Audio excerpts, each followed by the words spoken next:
The first part of this is knowing what you would love. So whatever is irritating you, let's say friends got or a coworker announced that they were getting pregnant and that they have successfully got pregnant. And maybe even it wasn't intended or planned. So that is an irritation. That could be a bigger frustration. Maybe it really makes you angry. And that's okay. Take a moment and honor that discontent.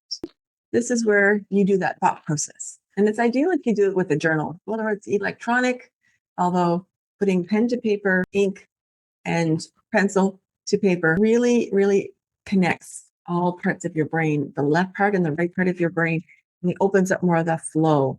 But nonetheless, what works for you better if being on the keyboard or recording things and having it auto-transcripted, so long as you're doing the exercise, whichever way works for you best, that is best. So you want to then write down what emotions are coming up for you in this time. So what is the situation? Writing it out. What emotions are there for you? What feelings are you noticing? And if you're not sure about feelings, you can Google a feelings list or an emotion list. There's lots of them out there. So you can get very descriptive with your words to really identify what it is. Because when you know exactly and you can identify specifically, like you're specific with your vision, you can really draw attention to that. It's important to know who triggered you. So that's the second piece, not just the situation itself, but the person, because it comes from a place. And then I'd like for you to write down the details of the story, as you might call them, the facts. So not putting in your emotion on how you feel about it, but the facts as you see them.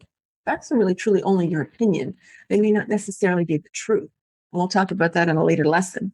But what are the facts of the story with removing your emotion from it? And then take a few deep breaths. Lean into what would you love? What would you love in that moment? You would love for that pregnancy announcement to be you. You would love to be able to share more into the delight, the joy that they have with their announcement.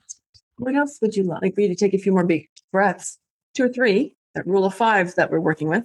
And this is where you're going to do even more work, where you're going to create a new story, a supporting story, a strategic story to shift that. A story that is going to tell you how it is that you too can have the result that you would love, that it would serve you. We did a little bit of this exercise with your core values and beliefs by what you had as a limiting belief and something that's supportive. But I'd love for you to really lean into the details of the story of what has got you frustrated and angry, leaning into what you would love, and then writing out the story that will enable you to achieve what you would love. The next piece is writing out some action steps.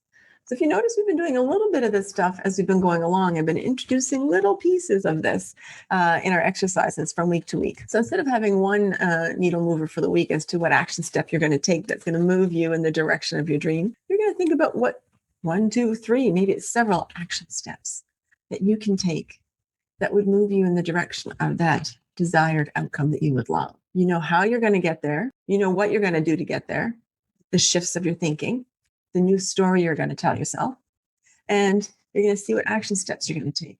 And that's why today's lesson has at the end of it other action steps